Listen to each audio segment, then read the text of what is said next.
Dalam hati Zhang Yi muncul ide yang sangat berani. Ruang lain ciptaannya bukanlah berasal dari dimensi lain, melainkan telah menembus dunia fisik yang diciptakan Kagawa dan terhubung ke alam semesta asli. Jika diibaratkan, alam semesta asli dan alam semesta ciptaan Kagawa adalah dua lembar kertas yang saling menumpuk. Kemampuan Zhang Yi adalah melubangi alam semesta baru itu hingga menembus ke alam asli, lalu melubangi dari posisi baru itu dan kembali keluar. Oleh karena itu, dari luar terlihat seolah ia menghilang dari dimensi ruang semesta baru, padahal ia menggunakan jalan pintas melalui alam asli. Dari sanalah ia melakukan perjalanan ruang dan pemindahan materi. Adapun energi gelap yang ia dapatkan dari kedalaman jurang gelap itu adalah energi paling murni dari alam semesta asli. Energi antimateri. Setelah semua pemikiran itu tersusun, pikiran Zhang Yi terasa luar biasa jernih. Dalam sekejap itu, pemahamannya atas kekuatan ruang yang dimilikinya melonjak ke tahap baru. Indeks kekuatannya memang tidak berubah, tetapi kini ia tak hanya tahu bagaimana caranya, tetapi juga mengapa. Itulah yang membuat kekuatannya meningkat pesat. Dan jalan ke depannya pun menjadi semakin jelas. Kata-kata Zhang Yi bagaikan sebuah bom bunuh diri yang dijatuhkan ke permukaan danau yang tenang, menggebrak baik di ruang bayangan maupun di hati Brian dan Da Vinci di dunia nyata, memicu gelombang dahsyat. Mata anjing Brian membelalak, lidahnya bahkan lupa untuk ditarik kembali.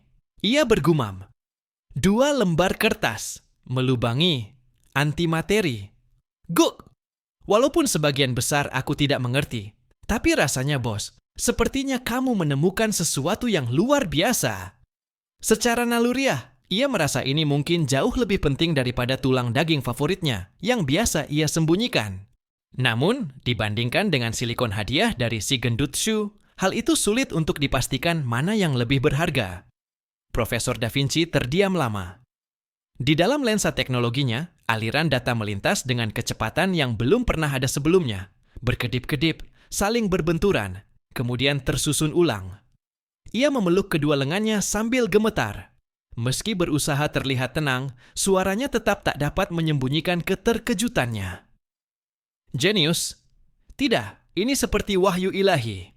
Jika model ini benar, maka sebagian besar dasar fisika, energi, bahkan filsafat yang kita ketahui sekarang harus ditulis ulang. Yang selama ini kita pelajari, mungkin hanyalah permukaan yang menutupi kebenaran sejati.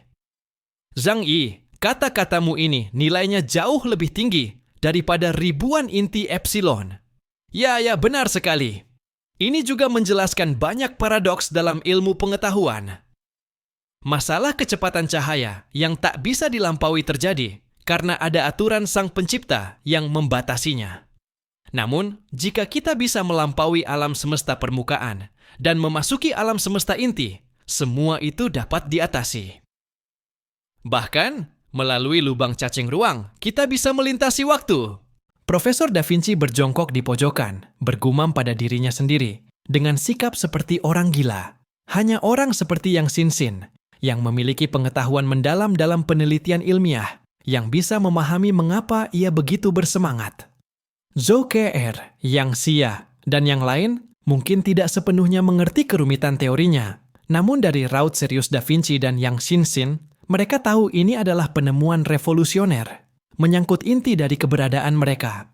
Di tengah atmosfer terkejut dan tenggelam dalam perenungan itu, sebuah suara yang dingin, sedikit malas, namun mengandung keanggunan kuno tak terhingga, tiba-tiba terdengar di dalam kesadaran Zhang Yi dan juga menyebar jelas ke seluruh ruang bayangan. Kau bahkan bisa menyadari masalah ini, tidak sederhana. Zhang Yi tersenyum dan menoleh. Suara itu berasal dari Ling. Kesatria pedang dari ras Ihen ini, yang berwujud manusia dan hanya ada sebagai entitas di dalam ruang asing Zhang Yi, hampir tidak pernah ia berbicara terlebih dahulu. Biasanya hanya menjawab dengan dingin ketika Zhang Yi bertanya padanya. Namun kali ini, ia berinisiatif untuk bicara. Apakah itu efek dari inti pecahan eter milik Zheng Lou? Dan dalam suaranya kali ini, jelas terdengar keterkejutan yang tidak ia sembunyikan. Zhang Yi tersentak, lalu menyelamkan kesadarannya ke area yang khusus disediakan untuk Ling dalam ruang asing. terlihat sosok seorang gadis berambut perak dan bermata merah sedang melayang diam di udara. Sepasang matanya seperti menyaksikan naik turunnya zaman, tak berkedip menatap ke arahnya. "Ling, kau juga setuju dengan dugaanku?" tanya Zhang Yi. Ling tidak langsung menjawab. Ia hanya berkata perlahan, "Tidak sederhana. Dalam tak terhitung banyaknya zaman, makhluk yang bisa menyentuh misteri fondasi itu sangat-sangat sedikit. Semesta yang diciptakan Kagagu terlalu sempurna. Sempurna sampai mayoritas makhluk tenggelam dalam kekuatan permukaan, melupakan esensi dari sumbernya." Lalu ia beralih nada, menjadi lebih serius, bahkan mengandung peringatan. "Tapi Zhang Yi, kau harus mengerti. Mengintip atau bahkan mencoba memanfaatkan kekuatan alam semesta inti merupakan jalan yang sangat berbahaya. Kekuatan itu adalah fondasi, sumber, namun juga mewakili kekacauan dan ketidakterbentukan. Itu tidak sama dengan pecahan eter yang lembut dan bisa dikendalikan. Sedikit saja lalai, maka balikan dari kekuatan itu cukup untuk membuatmu, dan semua yang ada di sekitarmu benar-benar runtuh. Kembali menjadi partikel paling awal." Ia memandang Zhang Yi dalam-dalam, seperti sedang menembus jiwanya. "Kau harus menemukan titik keseimbangan sempurna antara dua kekuatan itu, berjalan seperti di atas kawat baja di atas jurang tanpa dasar. Hanya dengan begitu kau bisa menguasainya, bukan justru dimakan olehnya. Saat ini, kau baru hanya melihat kawatnya, belum cukup untuk berjalan di atasnya." Zhang Yi mengangguk serius. Peringatan Ling sejalan dengan firasat bahayanya. Namun ia sama sekali tidak gentar, justru matanya bersinar lebih terang. Risiko besar selalu sebanding dengan imbalan besar, terutama di dunia yang seperti akhir zaman ini. Kekuatan adalah kunci untuk bertahan hidup. Tiba-tiba ia teringat pada teori pemusnahan Samael dan mengaitkannya dengan kata bahaya dari Ling. Sebuah gagasan melintas di benaknya.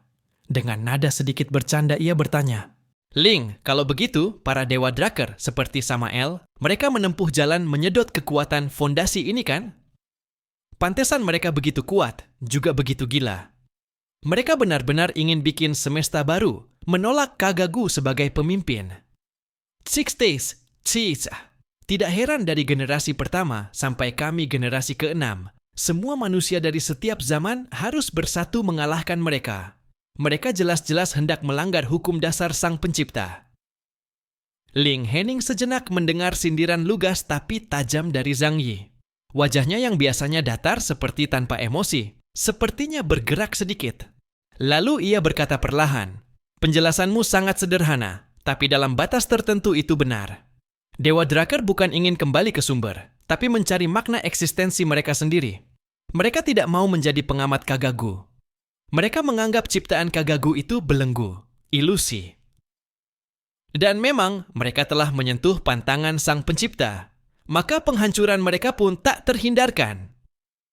Zhang Yi segera menangkap inti dari ucapan Ling. Ia menyingkirkan sisi bercandanya, lalu bertanya serius tentang pertanyaan yang terus mengusik pikirannya. "Ling, kalau begitu, bagaimana dengan kami? Kami generasi ke-6 tampak sebagai yang paling lemah. Apakah Sang Pencipta membuat manusia semakin buruk seturut waktu? Atau ada tujuan lain?" Katanya itu cukup blak-blakan. "Di mata kalian yang dari peradaban terdahulu, kami seperti bayi yang baru belajar berjalan. Apakah Sang Pencipta berharap kami yang lemah ini bisa menyelesaikan para Drakkar yang hampir seperti dewa? Apa yang sebenarnya tersembunyi dalam diri kami?" Pertanyaan ini langsung membuat semua orang di dalam ruang bayangan menahan napas. Ini adalah pertanyaan akhir tentang asal-usul dan nasib seluruh umat mereka. Ling kembali terdiam lama, kali ini bahkan lebih lama daripada sebelumnya. Seolah waktu membeku di ruang asing itu, hanya rambut peraknya yang perlahan melayang oleh arus energi tanpa suara. Akhirnya, ia mengangkat mata merahnya, menembus tembok ruang asing, seolah menatap ke paling dalam dari jiwa Zhang Yi. Suaranya dalam dan jelas, dengan jeda di antara tiap katanya. "Karena di kedalaman rantai genetik kalian, generasi ke-6 manusia, terukir faktor genetik Drakkar." "Apa?" Ujaran ini terdengar seperti petir di siang bolong. Zhang Yi mendongak tiba-tiba. Meski hatinya sedikit terkejut, ia tetap berusaha tampil tenang. Sebab, ia memang sempat menduga kemungkinan itu. Dalam catatan sejarah peradaban kuno, para dewa raksasa Drakar digambarkan sebagai makhluk yang gila dan kuat, dengan vitalitas yang luar biasa tinggi. Bahkan ketika sang pencipta telah menggunakan berbagai cara, menurunkan gletser yang tak mencair selama sejuta tahun, menjatuhkan meteor dari sudut terdalam alam semesta, memicu banjir besar, bahkan menggeser lempeng benua. Kaum Drakar tetap berhasil bertahan hidup. Berapapun banyaknya kekalahan, meski sang pencipta menciptakan ras peradaban yang jauh lebih kuat untuk menekan mereka, para Drakar selalu bisa bangkit kembali. Ketahanan yang luar biasa dan vitalitas yang kuat ini sangat mirip dengan manusia generasi ke-6. Tamak, kuat, tak kenal menyerah. Bukankah itu sifat Zhang Yi dan orang-orangnya? Dalam kiamat, mereka terus berjuang, bangkit berkali-kali dari kondisi yang tampaknya mustahil. Kini, hanya peradaban kuno yang telah dihancurkan oleh Zhang Yi, dan kelompoknya sudah berjumlah 2. Jika makhluk seperti mereka dibiarkan berkembang selama puluhan miliar tahun, wajar jika Kagago merasa terancam. Mereka adalah sel kanker dalam alam semesta ini.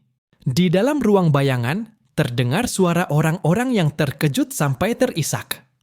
Profesor Da Vinci terbelalak, kaget, lalu terdiam dan menunduk dalam-dalam. Ternyata keturunan Drakar? Ini benar-benar mengguncang. Brian langsung menyalak, guk guk guk, sambil melompat.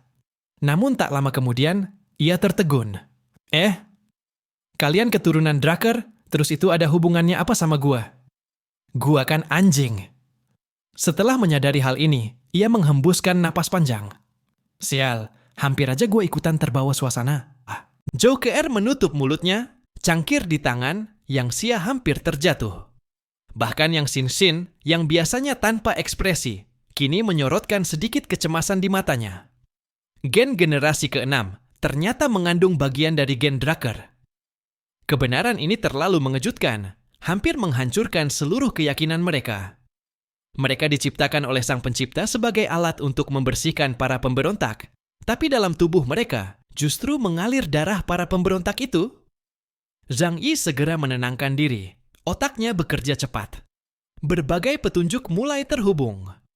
Jadi, ini alasannya kenapa aku bisa dengan relatif mudah menyerap inti kekuatan Kuang Xiao. Kenapa aku bisa beresonansi dengan, tapi sekaligus melawan polusi mental Samael. Kenapa aku bisa samar-samar merasakan kekuatan alam semesta ini? Karena kita berasal dari sumber yang sama. Ling mengangguk membenarkan dugaan Zhang Yi. Benar, kalian adalah kumpulan kontradiksi, karya sang pencipta yang paling kompleks sekaligus paling berisiko. Ia mencampurkan faktor genetik musuh ke dalam tubuh ciptaan barunya. Mungkin untuk memahami lawannya, mungkin untuk menciptakan pemusnah yang lebih sempurna, atau mungkin untuk tujuan yang tak bisa kami pahami. Ia menatap Zhang Yi dengan tatapan rumit. Sekarang kau paham kan? Musuhmu bukan hanya para dewa Drakar di luar, tapi juga bagian terdalam, insting gila dalam darahmu sendiri. Menyeimbangkan, mengendalikan, bahkan melampaui darah itu. Barangkali itulah kunci apakah kalian bisa bertahan dan menemukan kebenaran sejati. Informasi yang begitu besar membuat Zhang Yi perlu waktu untuk mencerna. Namun tatapannya ke arah hutan gelap kini jauh lebih teguh. Jalan di depannya masih penuh kabut, tapi setidaknya kini ia punya pemahaman lebih dalam tentang dirinya dan generasi ke-6. Dan memahami diri sendiri selalu langkah pertama untuk mengalahkan segala musuh. Kebenaran yang diungkap Ling membawa badai panjang dalam hati Zhang Yi. Suara percakapan di ruang bayangan pelan-pelan mereda. Setiap orang membutuhkan waktu untuk mencerna kebenaran mengerikan tentang asal-usul mereka. Zhang Yi berpikir cepat, menghubungkan kata-kata Ling, bisikan Samael, dan berbagai petunjuk sebelumnya. Sebuah rantai logika perlahan tersusun dalam benaknya. Aku mengerti. Zhang Yi bergumam pelan, tatapannya kini setajam pisau. Sang pencipta menciptakan kami, manusia generasi ke-6, dan memilih mencampurkan gen Drakar karena ia mengincar kekuatan hidup mereka yang nyaris tak bisa dihancurkan. Ibarat Ibarat mencangkokkan gen rumput liar paling kuat ke tanaman budidaya. Ia ingin menciptakan tanaman baru yang tetap bisa dikontrol, tapi punya daya hidup tak tertandingi. Ia menatap kedua tangannya, seolah bisa melihat rahasia genetika yang tersembunyi jauh di dalam. Ia butuh sebilah pisau yang cukup keras dan tak hancur untuk menyelesaikan tugas mustahil, menghapus ras Drakkar sepenuhnya. Karena dalam darah kami sendiri ada ketahanan mereka, kami pun sulit dihancurkan. Namun suaranya tiba-tiba getir. Tapi jelas sang pencipta juga punya pengamanan. Ia memberi kami jiwa Drakkar, tapi hanya memberi tubuh yang rapuh. Ibarat menyuruh seekor semut untuk menggigit mati seekor gajah. Meski semut bisa banyak dan rapi, sendirian, ia tak ada apa-apanya di hadapan gajah. Ia ingin kami berhasil, tapi takut kalau kami berhasil, kemudian berubah jadi ancaman yang lebih besar. Sekelompok Drakkar baru yang luar biasa keras kepala, tapi tak bisa lagi dikendalikan. Dugaan itu membuat suasana dalam ruang bayangan kembali berat. Jika benar demikian, nasib mereka bukan sekadar berbahaya, tapi putus asa. Mereka bekerja untuk seorang tuan yang ingin mereka menang. Lalu mungkin akan membunuh mereka bila mereka memang menang. Sebuah pikiran lebih mengerikan melintas bagai ular dingin melingkari hati Zhang Yi. Kalau begitu, setelah kami semut ini berhasil memusnahkan paku bernama Drakkar, apa yang akan dilakukan sang pencipta terhadap kami yang sudah kehilangan nilai guna? Apakah ia akan membiarkan kami hidup? Atau menghapus kami juga seperti alat yang tak lagi berguna? Kemungkinan besar yang kedua, pikir Zhang Yi. Pikiran ini membuat tubuhnya merinding. Ia menggeleng kuat, berusaha menepis kegelapan itu. Masih terlalu cepat untuk memikirkan semua ini. Meski kita bisa menebak tujuan Kagago, kalau kita tak punya kekuatan untuk melawan, apa gunanya?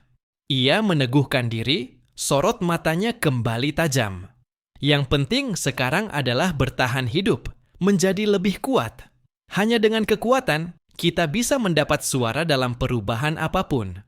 Kalau tidak, bahkan jadi bidak pun tidak layak.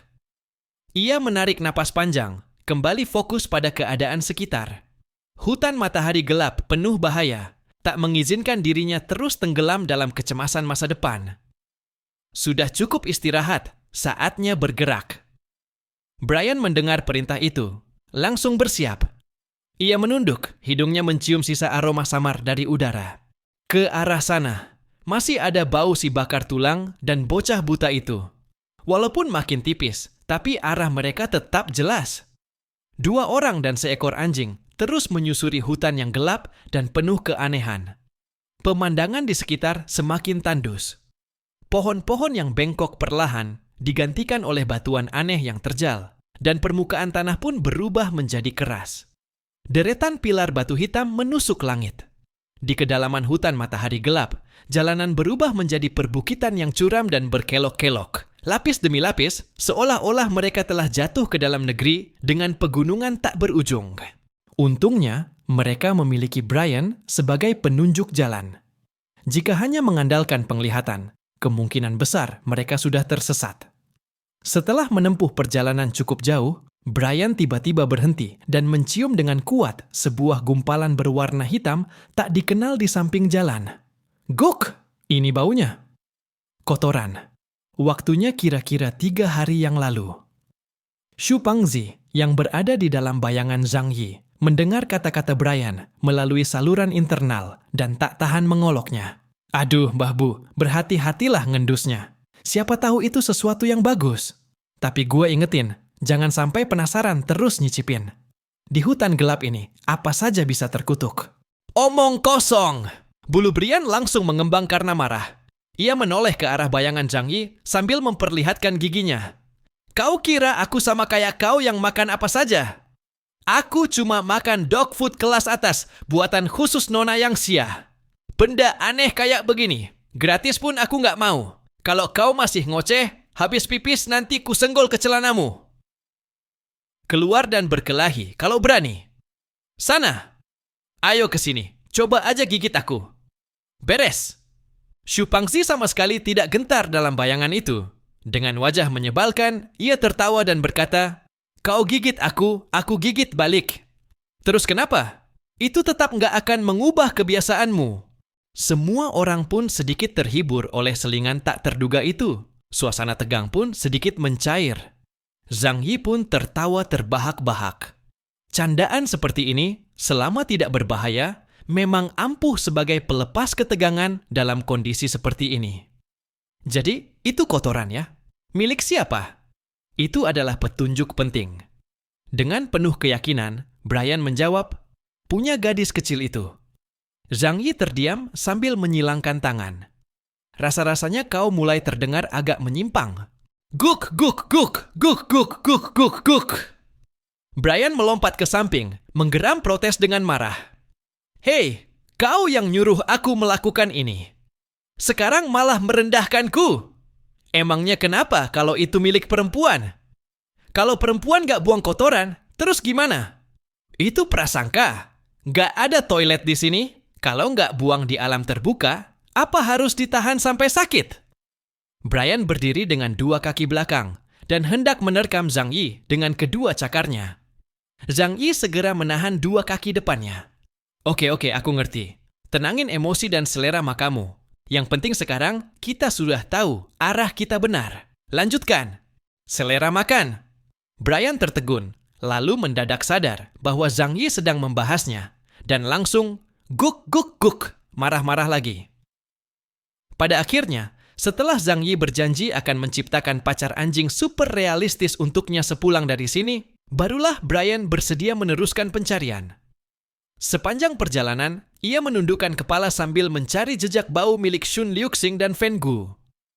Dengan bangga, ia terus berceloteh. Benar ini, baunya pas. Setelah buang, karena nggak bisa bersih-bersih dengan benar, jadi masih ada sisa di badan mereka. Oke, kau cari jalan aja. Jangan dijelaskan detailnya. Aku hampir muntah. Guk, guk, guk, guk, guk. Sialan, jangan gigit aku. Hati-hati gigimu patah. Setelah berjalan beberapa kilometer lagi, tanah mulai menanjak dan mereka tiba di kaki sebuah pegunungan hitam yang besar. Jalanannya berbatu dan terjal. Hanya ada satu jalur sempit yang berkelok naik, diapit oleh dinding batu hitam yang curam. Di salah satu tikungan yang sedikit lebih lapang, sesuatu yang aneh menghalangi jalur mereka. Sebuah patung batu berbentuk manusia berukuran besar berdiri tegak di tengah jalan. Seluruh patung itu terbuat dari batu hitam yang sama dengan pegunungan itu. Patung itu berdiri diam, seolah telah ada di sana selama berjuta-juta tahun. Patungnya kasar, tapi bisa dikenali sebagai seorang kesatria, berzirah penuh. Memegang pedang salib raksasa dengan kedua tangan. Wajahnya kabur dan tertutup debu tebal. Kemunculannya sangat mencolok, tidak menyatu dengan lingkungan di sekitarnya. Ada sesuatu. Brian langsung merendahkan tubuhnya dan menggeram pelan sebagai peringatan. Tatapan yang sin-sin berubah tajam dan bayangan boneka malaikat jatuh mulai terkondensasi di belakangnya. Zhang Yi mengangkat tangan, memberi aba-aba agar mereka tetap tenang. Ia memandang patung itu dengan serius, mencocokkan sosok tersebut dengan data yang ada dalam benaknya. Dalam pikirannya berkelebat informasi dari Daolan dan Gu Cheng sebelum keberangkatan, berupa potongan data tentang hutan matahari gelap. Semakin lama ia mengamati, semakin yakin bahwa sosok patung itu mirip dengan seseorang yang pernah tercatat. Terutama pedang salib besar itu sangat mencolok. Dia adalah mantan pemimpin ksatria Kekaisaran Bulan Gelap yang menghilang setelah pemberontakan gagal dan melarikan diri ke hutan matahari gelap. Ketika ia mencocokkan informasi itu di pikirannya, sesuatu yang tak terduga terjadi. Krak, krak, krak. Suara retakan kecil, tapi jelas terdengar dari permukaan patung itu. Lapisan debu tebal runtuh, sementara retakan seperti jaring laba-laba menyebar ke seluruh tubuh patung. Mundur. Zhang Yi berkata pelan, dan seketika medan pertahanan Shenluo Wuxiang diperluas, melindungi dirinya, Yang Xin-Xin, dan Brian. Di bawah tatapan penuh waspada mereka, lapisan batu hitam itu terkelupas sedikit demi sedikit, memperlihatkan bentuk aslinya. Bukan batu, melainkan zirah logam hitam berkilau dingin. Akhirnya, seluruh cangkang batu terkelupas dan sosok yang nyata pun berdiri di depan mereka. Tingginya lebih dari 2,50 meter. Seluruh tubuh tertutup zirah logam hitam yang kuno, penuh bekas goresan. Helmnya berbentuk dua tanduk iblis yang melengkung ke belakang. Di balik topeng wajahnya hanya ada kegelapan pekat, dengan dua cahaya merah menyala sebagai matanya. Pedang salib raksasa di tangannya kini memperlihatkan bilah logam dingin dengan pola energi merah gelap berdenyut seperti urat darah. Aura berat dan mematikan keluar dari tubuhnya, tidak kalah dengan yang pernah mereka hadapi sebelumnya, seperti Kuai Xiao. Pandangan Zhang Yi menjadi lebih waspada. Berdasarkan informasi dari Moonfolk dan ciri-ciri khas di depannya, ia hampir bisa memastikan identitas sosok itu. Mantan pemimpin ksatria pemberontak Kekaisaran Bulan Gelap, Ying Hui. Zhang Yi menyebut nama itu pelan, penuh kewaspadaan. Ksatria zirah hitam itu, Ying Hui, perlahan mengangkat kepalanya. Dua bola cahaya merah itu menatap langsung ke arah Zhang Yi. Ia tidak bicara sepatah kata pun. Ia hanya mengangkat pedang salib raksasa di tangannya, menunjukkannya ke arah mereka.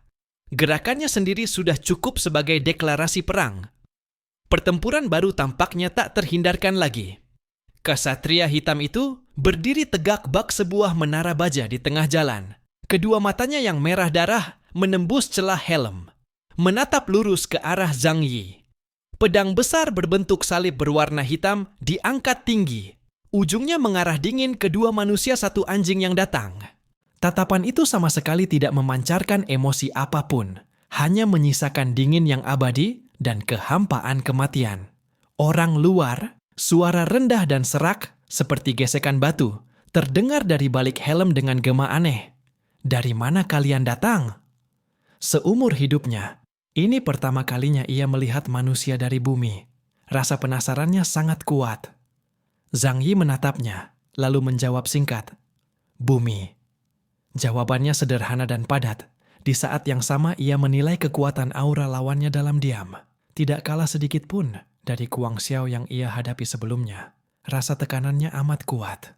Bumi. Ying Hui mengulang kata itu. Mata merahnya tampak berkedip samar. Itu adalah sudut yang belum pernah kucapai. Namun tak peduli dari mana kalian berasal, begitu memasuki hutan matahari kelam, takkan ada yang kembali. Apa maksudmu? Zhang Yi mengerutkan dahinya. Hidup kalian, kekuatan kalian, adalah sumber untuk menopang hutan ini dan memelihara keberadaan kami.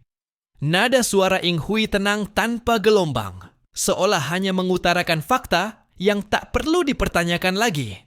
Serahkan segalanya, larutkan diri ke dalam keabadian yang diam. Itulah satu-satunya akhir dari kalian. Di masa lampau, kini, dan yang akan datang, semua yang masuk ke sini bernasib sama. Dalam hati Zhang Yi menegang. Ucapan lawan membenarkan sebagian besar dugaannya. Hutan ini memang mengisap energi kehidupan para penyusup demi menjaga keseimbangan tertentu. Atau lebih tepatnya, untuk memelihara makhluk kuno seperti Ying Hui. Sepertinya tidak ada lagi yang bisa dibicarakan. Zhang Yi menghela napas, tapi matanya langsung berubah tajam. Rasa berperang meletup di dadanya. Kini, kekuatan dirinya sudah jauh melebihi sebelumnya. Menewaskan Kuang Xiao membuatnya yakin bahwa ia kini telah mampu menghadapi lawan setingkat ksatria putih. Saat ini, ia sangat ingin mencoba. Dengan kekuatannya sendiri, apakah ia mampu menumbangkan ksatria pedang hitam di depannya? Keberuntungan dan dukungan dari rekan-rekannya berpihak padanya. Walaupun indeks kekuatan Ying Hui lebih dari 50.000 titik, keunggulan informasi ada pada Zhang Yi. Berbeda dengan Zheng Lo, Ying Hui tidak memiliki seluruh sumber daya negeri di belakangnya. Ditambah lagi dengan kondisi mentalnya yang telah lapuk, kekuatan tempurnya tidak bisa menandingi Zheng Lo. Karena itu, pertarungan ini bisa dilakukan. Brian, Xin, kalian lindungi dari samping. Aku ingin melihat sejauh mana kekuatanku sekarang. Siapkan diri untuk turun tangan. Kalau aku mulai terdesak, jangan ragu. Serang secepatnya. Baiklah bro, hati-hati. Kayaknya ini lebih keras kepala dari yang sebelumnya. Meski khawatir, Brian tetap mundur ke jarak aman, menggertakkan gigi sambil menatap galak ke arah Ying Hui. Yang Xin tidak berkata apa-apa. Ia hanya mengangguk pelan, Tubuhnya lenyap perlahan ke dalam kegelapan di samping. Garis takdir boneka neraka yang ia kendalikan bergetar samar, siap mendukung kapan saja. Zhang Yi melangkah maju. Udara di sekitarnya mulai berputar dan terdistorsi. Tata alam semesta, 3.000 gerbang dimensi muncul di sekelilingnya, membentuk benteng pertahanan murni yang sulit ditembus. Berikutnya, ia tidak menahan diri sedikit pun dan langsung menggunakan kekuatan tertingginya saat ini. Inti baju zirah Dewa Akhir menyala. Baju perangnya yang tadinya hitam berubah menjadi merah menyala. Asap putih panas berkobar dari sela-selanya. Dalam sekejap, sebilah pedang raksasa berwarna biru, es muncul di genggamannya. Pedang penghakiman abadi. Begitu pedang itu muncul, suhu sekeliling langsung merosot, seolah udara pun membeku. Pedang penghakiman abadi itu dibungkus dengan peleburan dewa. Meski kelihatannya seperti pedang solid yang ditempa satu kesatuan, nyatanya senjata itu dibuat dengan pedang pohon raksasa baus sebagai inti, dilapisi serat berlapis-lapis, fleksibel namun kokoh. Domain pedang tanpa batas. Zhang Yi berteriak rendah, memegang pedang dengan kedua tangan, lalu menancapkannya ke bumi. Klang! Suara pedang nyaring menggema di pegunungan. Dari titik tancapan pedang, gelombang cahaya biru es menyebar cepat, melingkupi area seluas beberapa ribu meter. Ratusan ribu pedang transparan berkilau biru es terbentuk di angkasa, melayang perlahan, berputar-putar, membentuk arena kolosal berbentuk menara, mengurung Zhang Yi dan Ying Hui di dalamnya. Di dalam domain pedang, ruang membeku, waktu mengalir pelan. Untuk pertama kalinya, mata Ying Hui tampak berubah. Bukan takut, tapi rasa bertarung yang sudah lama tak muncul. Domain yang menarik. Hanya menarik? Itu belum cukup. Zhang Yi tersenyum tipis. Sekejap kemudian, dari langit yang tak terlihat puncaknya, ribuan pedang biru es turun, bagaikan hujan badai. Kepadatannya mengarah langsung ke tubuh Ying Hui. Dengan jarum detik waktu, Zhang Yi memprediksi seluruh gerakan lawannya dalam 5 detik ke depan. Meski 5 detik itu akan terus berubah karena tindakan Ying Hui sendiri, namun itu sudah cukup baginya untuk memblokir segala kemungkinan pergerakan sang ksatria gelap. Deru energi pedang membentuk penjara maut yang tak bisa ditembus. Bahkan sebelum pedang-pedang itu menyentuh tanah, badai kekuatan yang menyeruak di area domain pedang tak terbatas membuat seluruh tempat terasa seperti medan pembantaian. Ying Hui tahu, tidak mungkin dia menghindari serangan sepadat itu. Karena itu, ia memilih serangan sebagai pertahanan. Pedang di tangannya bergerak. Tubuh raksasanya meledak dengan kecepatan yang tidak sebanding dengan ukurannya. Pedang salib besar itu, dengan kuasa menghancurkan segalanya, disapukan ke segala arah dengan satu tebasan brutal. Badai pedang. Kekuatan Ying Hui adalah mengendalikan angin. Pedangnya menciptakan badai angin yang tak terhingga. Pedangnya hitam dan demikian pula badai anginnya. Ia seperti pusat dari badai topan. Pusaran badai pedang hitam berputar tak terkendali, lalu mengembang cepat keluar. Badai raksasa, tiap bilah angin adalah pedang tajam. Dalam sekejap, ia bertabrakan dengan hujan pedang Zhang Yi. Ini adalah tabrakan kekuatan paling murni. Pedang biru es melawan badai pedang hitam dalam benturan fana yang saling melebur. Bahkan sebelum serangan benar-benar menyentuh tanah, tebasan pedang telah meninggalkan guratan dalam di bumi. Mata Zhang Yi menyempit melalui taktis Haude di helm. Angka indeks kekuatan lawannya terpampang jelas. 51.000 titik, lebih tinggi 6.000 titik darinya. Ketimpangan energi yang besar biasanya berarti dominasi mutlak dalam kekuatan. Tapi Zhang Yi jelas adalah pengecualian. Dalam sekejap, tubuh Zhang Yi bergeser kabur. Ia menggunakan teleportasi untuk nyaris lolos dari tebasan dahsyat pembelah bumi itu. Tanah tempat ia berdiri sebelumnya sekarang berubah menjadi jurang sepanjang beberapa ribu meter, dan gunung-gunung hitam di sekitarnya hancur jadi debu, berterbangan ke udara.